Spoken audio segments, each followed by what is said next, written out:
Cancel ko lang. Okay. So, ganito siya. Exit nyo muna yung program.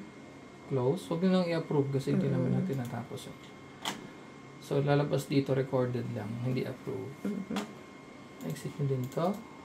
Tapos, ang gagawin po natin is kasabay nyo ito, ma'am. Sabay na push. Sabay nyo siyang i-press.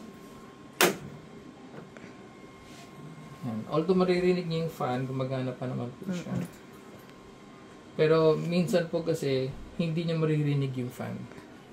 Ayan, ganyan. So, ano siya, kapag nawala yung fan, hindi na po talaga gagana to. Pero naka-on pa rin naman ito, ma'am. So, antay pa rin kayo ng 30 seconds.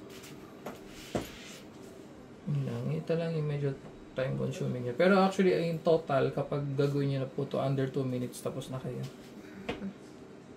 Kailangan, sir, naka-close ups, no? Kailangan lang po naka-close yung app.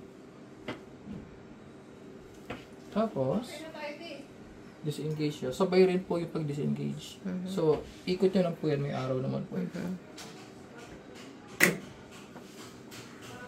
May maririnig nyo yung fan ulit. So, to be sure, after nyo yan i-disengage, papatayin yung switch dito. Ito, ma'am. Yan, medyo kakadyot lang ng konti yung yan.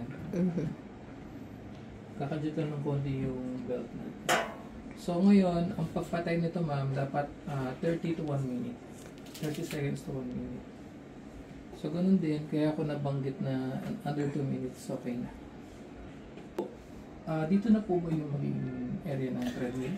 Or malilipat po po? Sa ngayon dito siya kasi yung area ng treadmill